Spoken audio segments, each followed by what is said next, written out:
하나님은 거룩하십니다. 누구든지 이 지식을 가지고 있다면 하나님을 예배할 때마다 반드시 거룩함으로 예배할 것입니다. 거룩함이 없이는 하나님을 만날 수 없다고 히브리서 12장 14절은 기록을 하고 있습니다. 하나님을 떠난 생활로서는 하나님 앞에 나아갈 수 없으니 가인이 그러했다고 성경은 창세기 4장 7절 이하를 통하여 우리에게 확인을 해주는데, 가인이 하나님을 떠났다는 것은 하나님의 말씀을 떠났다는 것입니다. 하나님께서 가인에게 너는 죄를 다스리라 말씀하셨는데 가인은 그 말씀과 함께하지 않고 그 말씀을 배반하고 그 말씀을 떠난 삶을 살았다는 것을 성경이 우리에게 확인을 해주고 있습니다. 그래서 하나님의 말씀을 그대로 받아서 행하는 삶을 믿음이라 하고, 하나님의 말씀을 받지 아니하고 배반하는 사람을 불의한 자, 불신이라고 말해요. 히브리서 11장 4절에 표현하기를 왜 아벨의 제사는 받으시고 가인의 제사는 받지 않으셨을까? 아벨은 믿음으로 드렸다는 거예요. 하나님의 말씀과 함께 했다는 거예요. 그런데 가인은 하나님의 말씀을 저버리고 자신의 삶을 살았다는 것을 표현하고 있습니다. 여러분, 하나님의 말씀을 받아서 함께하는 것이 바로 믿음입니다. 이 믿음이 없이는 우리가 하나님 앞에 나아갈 수가 없다는 거예요. 비록 제사장 아론의 아들이라고 할지라도 믿음이 없다면, 곧 하나님의 말씀으로 행하는 삶이 아니라면 하나님 앞에 나아갈 수 없고 예배 성공할 수 없다는 것을 레위기 10장 1절로 3절을 통하여서 우리에게 확인을 해주고 있습니다. 하나님이 명령하지 아니한 다른 불을 가지고 하나님 앞에 나갔을 때에 아론의 아들들이라고 할지라도 제사장의 아들들이라고 할지라도 그들이 예배 성공할 수 없었다는 것을 우리에게 확인을 해주고 있어요. 예배 성공, 하나님을 만나는 그 일을 성공하려면 반드시 성령과 진리로, 신령과 진정으로 하나님 앞에 예배해야 할 것을 성경은 말하고 있습니다. 예배는 하나님을 만나 뵈려고 하나님 앞에 나아가는 것인데 성령의 인도하심을 구하여야 합니다. 성령은 하나님 앞에 나아가는 유일한 길, 예수 그리스도로 우리를 인도하신다고 요한복음 14장 6절은 확인해 주고 있어요. 예수의 피 흘림으로 하나님 앞에 나아가게 된 것을 성령은 아시고 우리를 인도하신다는 것을 히브리서 10장 20절에 기록하고 있습니다. 그 길은 우리를 위하여 휘장 가운데로 열어놓으신 새로운 살 길이요, 휘장은 곧 그의 육체니라. 하나님을 가까이 만나려면 피 없이는, 속죄함 없이는 안 된다는 것을 성령께서 보여주셨다고 히브리서 9장 7절에서 12절 기록하고 있습니다. 같이 읽어봅니다. 오직 둘째 장막은 대제사장이 홀로 1년에 한 번 들어가되 자기와 백성의 허물을 위하여 드리는 피 없이는 아니하나니, 성령이 이로써 보이신 것은 첫 장막에 서 있을 동안에 성소에 들어가는 길이 아직 나타나지 아니한 것이고, 이 장막은 현재까지 비유니 이는 따라 드리는 예물과 제사는 섬기는 자를 그 양심상 온전하게 할 수 없나니, 이런 것을 먹고 마시는 것과 여러 가지 씻는 것과 함께 육체의 예법일 뿐이며 개혁할 때까지 맡겨둔 것이니라. 그리스도께서는 장래 좋은 일의 대제사장으로 오사 손으로 짓지 아니한 것, 곧 이 창조에 속하지 아니한 더 크고 온전한 장막으로 말미암아 염소와 송아지의 피로 하지 아니하고 오직 자기의 피로 영원한 속죄를 이루사 단번에 성소에 들어가셨느니라.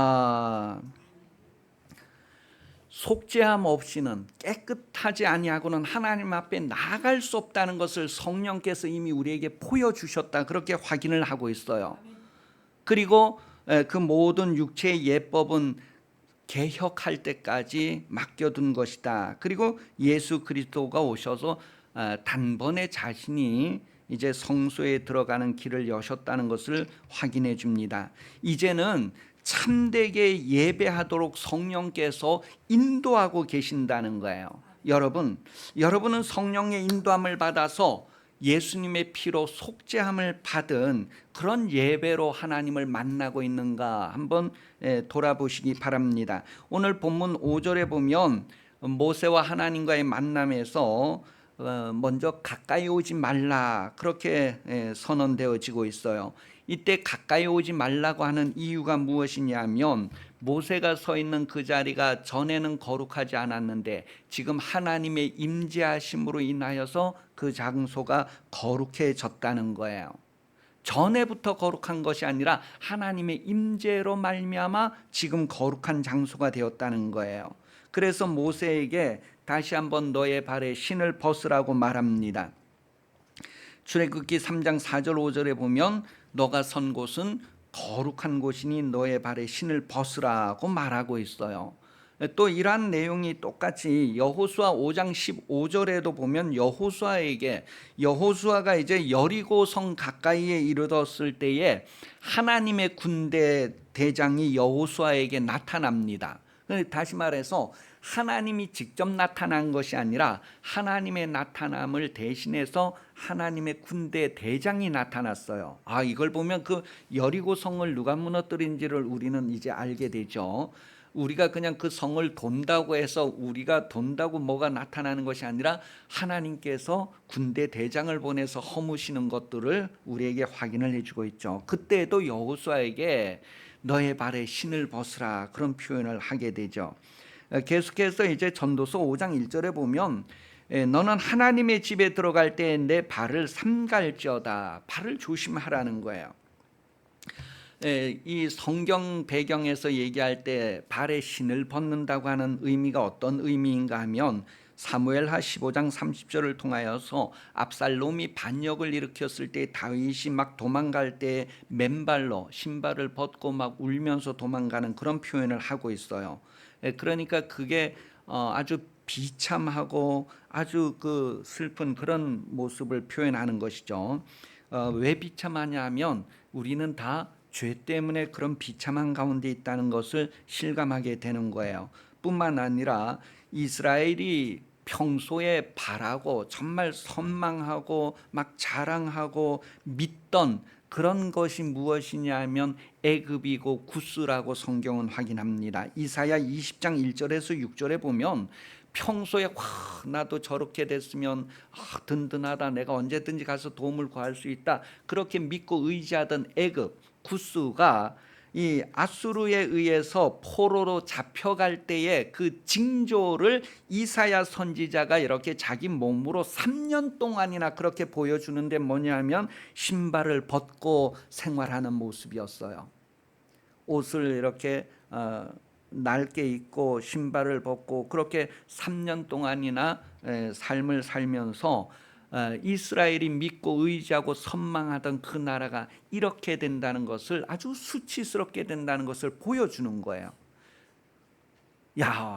그러면 우리는 오죽하겠느냐. 이스라엘이 좀 느끼라고 이러한 예표를 보여줬다는 것을 성경은 확인해 주고 있습니다.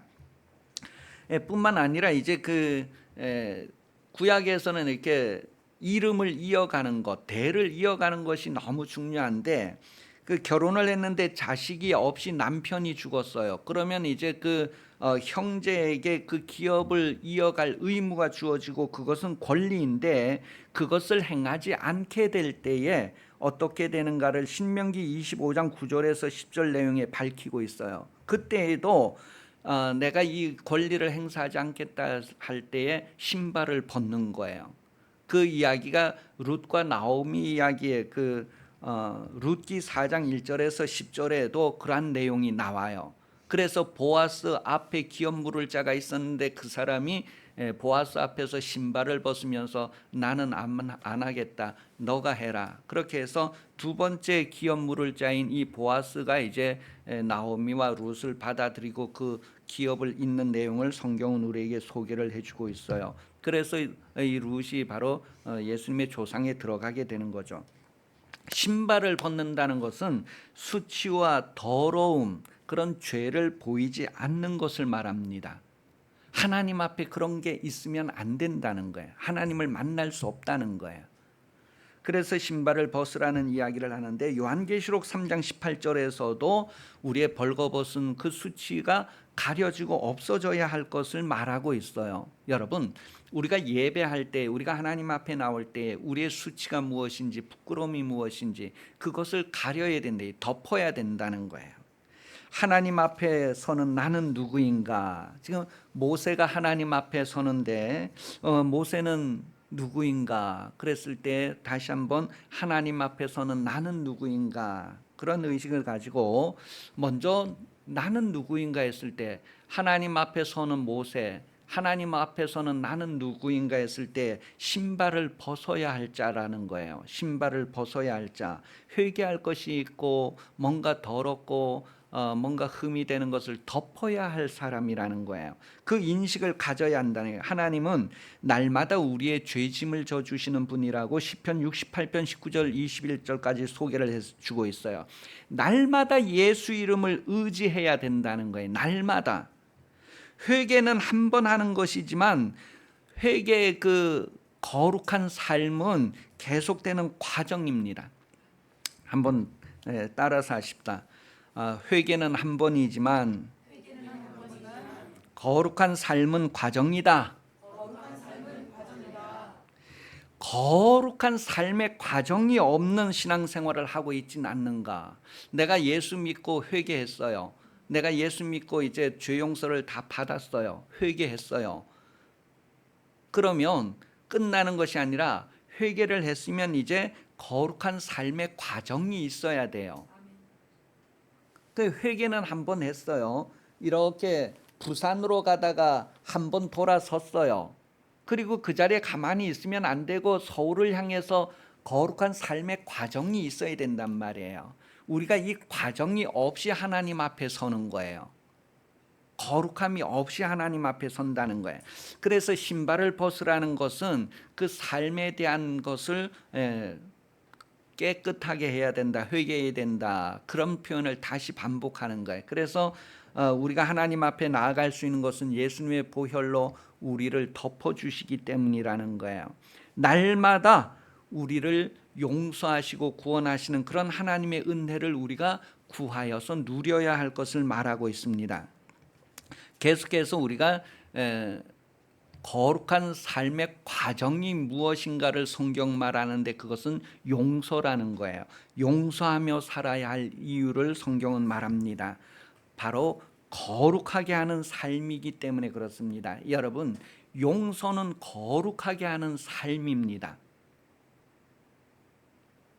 여러분이 누군가를 용서한다고 했을 때 그거는 거룩하게 하는 삶이에요. 여러분이 거룩하게 되는 삶이란 말이에요. 그 삶이 있어야 한다는 것을 말해요. 회개한 사람은 거룩한 삶을 살아가는 과정에서 열매를 맺게 됩니다. 로마서 6장 22절 그러나 이제는 너희가 죄로부터 해방되고 하나님께 종이 되어 거룩함에 이르는 열매를 맺었으니 그 마지막은 영생이니라. 또 하나 요한복음 4장 36절 거두는 자가 이미 싹도 받고 영생에 이르는 열매를 모으나니 이는 뿌리는 자와 거두는 자가 함께 즐거워하게 하려 함이라.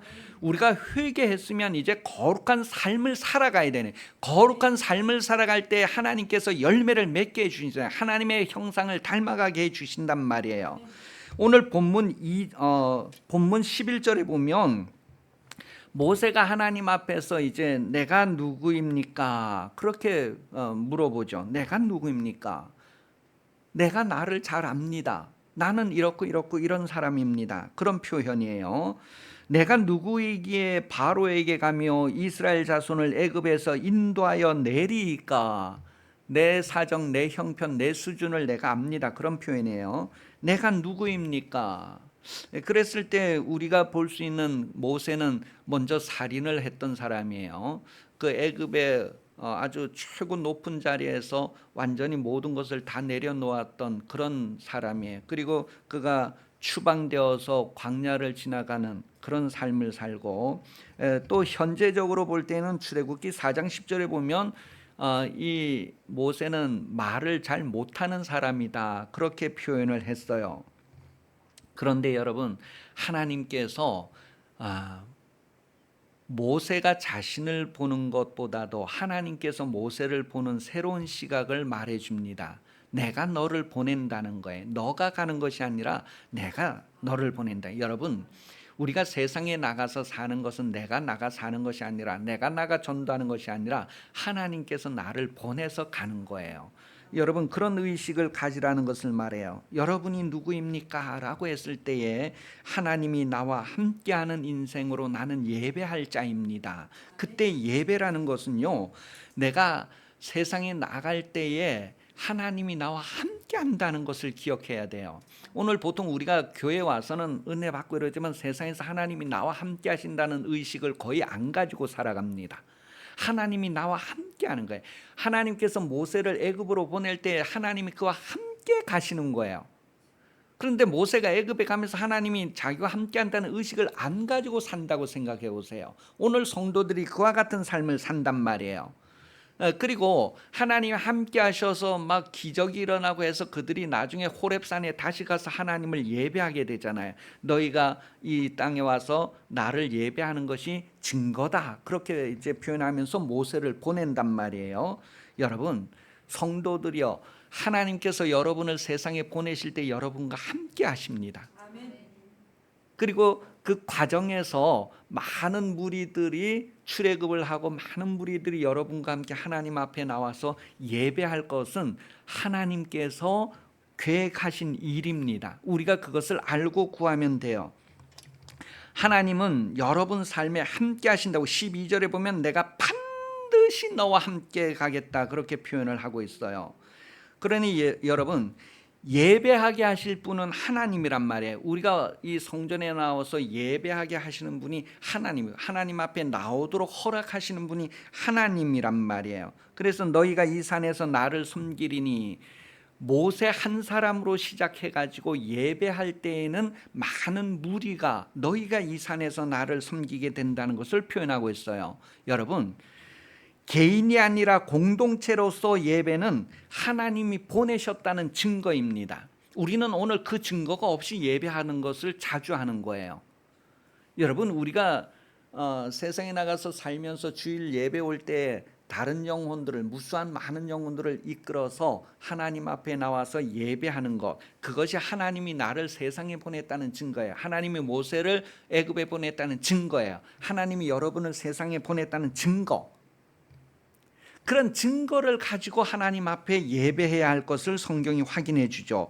예배는 나 혼자 드리는 것이 아니라 얼마든지 불러내시는 자들과 함께 예배 드리는, 우리가 있어서 예배하는 것을 말합니다. 하나님이 세상으로 여러분을 보내셨다는 증거가 있습니까? 우리가 그만큼 하나님이 나와 함께 한다는 믿음 없이 살았기 때문에 열매가 없고 아무 결과가 없는 삶으로 하나님 앞에 빈손으로 나오는 것 같죠. 모세를 하나님께서 애굽으로 보냈는데 아이고, 이런 사정 형편이 있고 모세가 혼자 호렙산에 와서 하나님께 예배한다는 것 상상이 되십니까?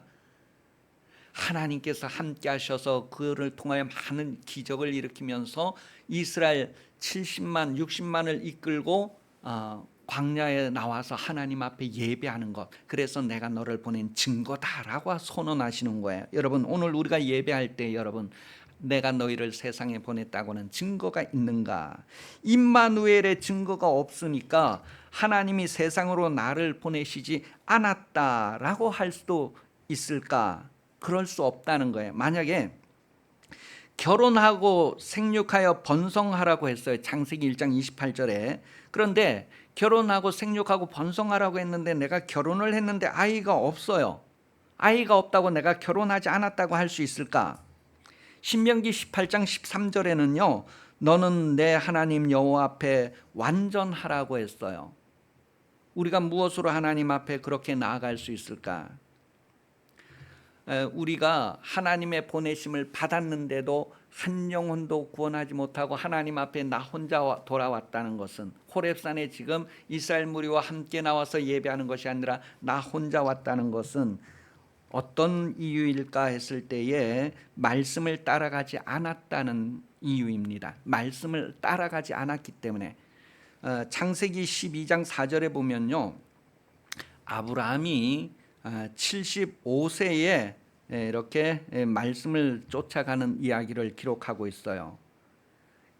아브라함이 하나님의 말씀을 쫓아갔다고 했을 때에 75세였어요. 그런데 그가 말씀을 따라갔더니 100세가 되었는데도 출산할 수 있었단 말이에요. 75세, 그럼 35년, 25년이죠. 25년 뒤에 그가 출산할 수 있었다네. 다시 말하면 25년 동안 아브라함은 믿음으로 살았다는 거예요. 그 우리는 일주일 동안 믿음으로 살았는가 했을 때 믿음으로 살지 않았다는 것이 현실이 되는 거예요. 여러분, 하나님이 나와 함께 하신다는 믿음으로 살 때, 내가 믿음으로 무엇인가를 심었을 때 거둘 것이 있는 거예요. 우리가 믿음으로 심으면 거두게 하시는 분은 하나님이라는 거예요. 그만큼 오늘 성도들이 세상에 보내심을 받았는데도 믿음 없이 가는 거예요. 모세가 애굽으로 보냄을 받았는데도 하나님이 함께 한다는 믿음이 전혀 없이 가는 거예요. 아무 기적도 안 일어나고 표적도 안 일어나고 수십 년 지나서 홀로 호렙산 앞에 가서 예배한다는 것을 생각해 보세요. 오늘 성도들이 그러한 예배를 하고 있다는 거예요. 그래서 첫 번째는 말씀을 따라가지 않았기 때문이다. 두 번째는 기도하지 않았기 때문이다라는 거예요. 창세기 25장 20절에서 21절 26절 내용을 보면요, 이삭이 결혼할 때 나이가 40이었어요. 그리고 이제 아들을 낳을 때 나이가 60이었어요. 그럼 뭐예요? 20년 차이가 나잖아요. 이 20년 동안 이삭이 뭐 했어요? 기도의 응답으로 20년 동안 기도해서 아들을 낳게 되는 것을 성경 이야기해 줍니다. 라헬도 레아가 6명의 아들을 낳을 동안까지 아들을 낳지 못했어요. 그러다가 어떻게 아들을 낳게 되었느냐 하면 그 기간 동안 기도한 거예요. 그래서 기도의 응답으로 아들을 낳게 되었다는 것을 창세기 29장 31절 이하에 확인을 해주고 있어요. 30장 22절. 그러니 여러분, 성경은 기도함으로 말미암아 영혼을 구원하시는 하나님의 역사를 우리에게 가르쳐주고 있어요. 기도가 얼마나 중요해요. 예수님께서도 영혼 구원을 위해서 기도하셨다는 것을 성경이 말해주고 있어요. 한적한 곳에 가서 기도하시고 밤이 맞도록 기도하시고 그 기도의 응답으로 영혼 구원하게 됐다는 것을 이사야 53장이 기록을 하고 있거든요. 10절에서 12절까지. 자, 그 다음에 또 한 가지 뭐냐면 온유하지 않은 까닭입니다. 오늘 우리가 호렙산에 나 혼자 와서 예배한다는 것은 말씀을 따라 살지 않았기 때문이고 기도하지 않았기 때문이고 온유하지 않았기 때문입니다. 온유하다는 건 민수기 12장 3절에 보면 이 사람 모세는 온유함이 지면의 모든 사람보다 더하더라 그랬어요. 모세를 온유한 사람으로 표현을 하고 있습니다. 모세가 처음부터 온유했나요? 못된 사람이에요. 그런데 여러분, 하나님의 보내심, 하나님과 함께하는 과정에서 다시 말하면 성령으로 하나님의 성품으로 그가 바뀌어진 것을 우리에게 말해줍니다. 시편 37편 11절에 보면 그러나 온유한 자들은 땅을 차지하며 풍성한 화평으로 즐거워하리로다. 온유한 자가 땅을 차지한대. 온유한 자가 가나안 땅으로 나올 수 있는 거예요. 마태복음 11장 29절에도 예수님은 온유하신 분으로 소개를 합니다. 나는 온유하다는 거예요. 그래서 우리는 영혼을 인도하라고 보냄을 받은 자예요. 모세가 이스라엘 백성을 인도하라고 애굽으로 보낸 것과 같이 저와 여러분은 영혼을 인도하라고 세상으로 보냄을 받은 자란 말이에요. 요한복음 20장 21절 같이 읽어보겠습니다. 요한복음 20장 21절 시작. 예수께서 또 이르시되 너희가 평강이 있을지어다. 아버지께서 나를 보내신 것 같이 나도 너희를 보내노라. 예수님이 여러분을 세상으로 보내시는 거예요. 고린도후서 5장 18절에 보면 우리에게 화목하는 직분을 주셨다. 그리고 화목해야 하는 말씀을 우리에게 부탁하셨다. 그런 표현을 하고 있어요. 마태복음 28장 19절 20절에도 뭐예요? 가라. 그렇게 보내시는 내용을 기록하고 있단 말이에요. 온유해야 되네. 보냄을 받은 자가 온유해야지만 결실할 수 있어요. 오늘 성도들이 세상에 나갈 때 온유하지 않다는 거예요. 그럼 온유하다고 하는 말의 의미가 뭘까? 그 온유하다고 하는 것은 단순하게 부드럽고 따뜻하다는 의미만 있는 것이 아니라 거기에는 겸손이라는 의미가 있고요, 거기는 순종이라는 의미가 있고요, 거기는 낮아짐이라는 의미가 있어요. 오늘 우리가 세상에 나가서 그러한 온유함이 없기 때문에 나 홀로 호렙산에 가서 예배한다고 나가는 거와 같은 거예요. 여러분, 모세가 온유한 것은 지면에 누구보다도 온유했다는 거예요. 그래서 그로 인하여서 이스라엘이 출애굽을 할 수 있게 되었다는 것을 말하고 있습니다. 그래서 자기를 낮추고 겸손하고 막 여러 가지 괴로움을 당하고 고난을 당하고 어려움을 당하고 그런 것들을 이겨내는 것, 그게 바로 그 온유함의 의미예요. 그래서 예수님을 온유하다 했을 때 어린 양에 비유해서 어린 양이 도살장으로 끌려갈 때 뭐예요? 아무 소리도 내지 않았다는 거예요. 그들이 막 가시관으로 찌르고 창으로 찌르고 할 때에도 아무 소리도 내지 않았다는 거예요. 모세의 삶이 그렇다니, 그런 것들을 담당하는 것을 온유라고 합니다. 오늘 성도들이 그런 온유가 있어야 할 것을 말하고 있어요. 그래야지만 한 영혼을 이끌어서 하나님 앞에 나와서 호렙산에서 설 수 있게 된다는 거예요. 여러분도 온유함으로 공동체가 되어서 하나님을 예배하는 삶을 사시기를 바랍니다. 본래는 온유하지 않았어도 그 출애굽기 2장 11절 14절에 보면 모세가 좀 세상 말로 온유하지 못한 놈이었다는 것을 기록하고 있어요. 여러분, 우리도 다 그렇지만 여러분, 우리가 성령의 감화 감동하심으로 하나님의 성품을 품고 하나님의 성품을 나타내는 그런 삶을 통하여서 인도자가 될 수 있다는 거예요. 모세와 같이 보냄을 받아 인도해내는 그런 삶을 성공할 수 있다는 거예요. 여러분, 예수를 믿는 증거가, 예수를 믿는 보증이 여러분에게 있다는 것을 요한복음 7장 39절 통해서 확인해 줍니다. 여러분, 성령은요 믿는 자에게 주신다고 했어요. 여러분이 성령 받았다는 것은 믿음이 하나님 앞에 인정받은 거예요. 여러분, 그 믿음의 힘으로 우리가 산다면 반드시 역사가 일어난다는 거예요. 산도 옮겨진다는 거예요. 예수 안 믿을 사람 같은 데에도 그 사람이 예수 믿게 되고 하나님 앞에 예배할 수 있게 되는 것은 믿음만 있으면 된다는 거예요. 여러분, 성령 받았는데도 우리가 실제로 엄청난 어마어마한 무기를 장착하고 있는데도 그 사실을 잊어버리고 생각하지 않고 사는 거예요. 아무 능력 없는 거예요. 여러분, 천지를 없는 것도 있게 하시고, 성경을 제가 읽어보니까 이 바로의 마음이 완악하게 됐잖아요. 그죠? 완악하게 돼서 하나님이 기적을 일으키고 막 출애굽하는데 그 바로의 마음이 완악하도록 하나님이 그렇게 만들었다는 표현을 성경은 기록하는데, 그게 하나님이 아주 강제로 막 만들었다는 표현이 아니고 그 바로가 완악해지는 거를 그대로 놔두는 것을 얘기하는 거예요. 그래서 그가 완악함으로 이제 하나님께서 기적을 베푸는 그런 이제 근거가 되는 거죠. 버림을 당한다는 것도 하나님이 그렇게 관심 밖으로 내놓는 것을 얘기해요. 그래서 떨어지고 끊어지는 거죠. 여러분, 여러분에게는 보증으로 성령을 주셨다고 고린도후서 1장 22절도 얘기하고 있어요. 하나님이 나와 함께 하신다고 하는 아주 그런 증거를 가지고 믿음을 가지고 나아가는데 우리가 우리 자신에 대해서 어떻게 인식하고 있느냐. 나는 누구입니까? 변화되지 않은, 그냥 나는 살인자고 나는 숨겨진 비밀이 있고 나는 말도 제대로 못하고 내가 어떻게 할 수 있습니까 하는 그런 것이 아니라 이제 하나님께서 그에게 새롭게 하시는 그런 자신, 하나님께서 보시는 자신, 정말로 함께 하시고 믿음과 성령 그런 보증을 가지고 나가는 우리의 삶을 인식하시고 눈을 여시면 인도할 자 이스라엘 백성들이 보일 것입니다. 그들에게 가서 하나님이 너를 찾으신다 할 수 있는 그런 담대함을 나타낼 수 있을 것입니다. 믿음으로 하나님 앞에 나아가는 예배를 성공하는 여러분 신앙생활 되시기를 예수님 이름으로 축복합니다. 기도하겠습니다.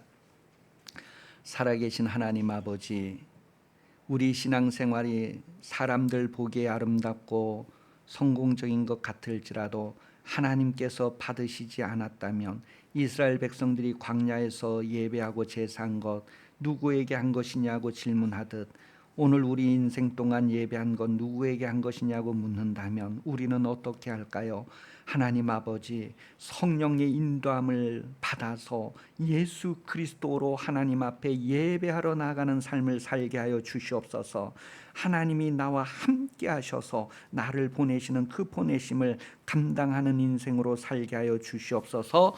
다시 오실 예수 그리스도 은혜 베풀어 주시며 하나님 아버지 사랑하심 성령 도우시는 은총이 주로 오전 예배 참석하여 머리 숙인 성도들 위해 영원히 함께 하시기를 간절히 축원하옵나이다. 아멘.